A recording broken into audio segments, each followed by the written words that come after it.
அனைவருக்கும் வணக்கம். Welcome to Shri Afghan educations. Benefits of maths Olympia.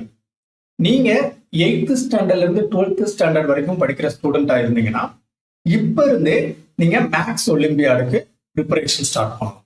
So maths ஒலிம்பியாடுடைய qualification என்ன அப்படின்னா 8th standard to 12th standard எந்த போர்டா வேணா இருக்கலாம். ஸோ இந்த எக்ஸாம் எழுதுறதுனால என்னென்ன பெனிஃபிட்ஸ்?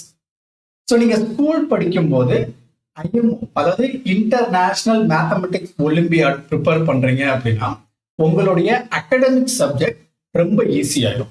ஸோ உங்களுடைய அகடமிக்ல அதாவது உங்களுடைய ஸ்கூல்ல சென்டம் மார்க் ஈஸியா நீங்க ஸ்கோர் பண்ணலாம்.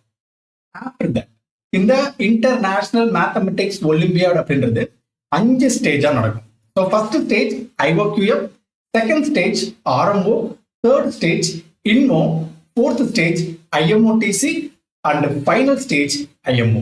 இதுல ஃபர்ஸ்ட் 2 ஸ்டேஜை நீங்க கம்ப்ளீட் பண்ணிட்டீங்க அப்படின்னா உங்களுக்கு இந்தியன் கவர்மெண்ட் ஒரு சர்டிபிகேட் ப்ரொவைட் பண்ணுவாங்க.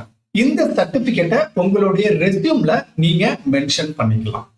அண்ட் தேர்ட் ஸ்டேஜான INMO நீங்க கிளியர் பண்ணீங்க அப்படின்னா இந்தியால NBHM அப்படின்ற ஒரு ஸ்காலர்ஷிப் எக்ஸாம் இருக்கு.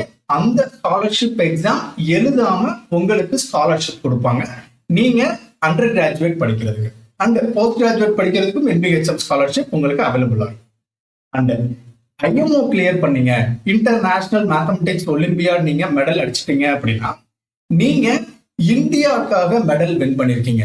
தேர்ஃபோர் இந்தியாவில் இருக்கக்கூடிய top colleges like IIT, CMI இந்த மாதிரி டாப் காலேஜஸ்ல உங்களுக்கு என்ட்ரன்ஸ் எக்ஸாம் இல்லாம சீட் உங்களுக்கு கிடைக்கும். Okay, thank you. நீங்க இப்ப இருந்து ஒலிம்பியாடுக்கும் ப்ரிப்பேர் பண்ணுங்க. உங்க அகாடமிக்க பெஸ்டா பண்ணுங்க. தேங்க்யூ. நெக்ஸ்ட் வீடியோல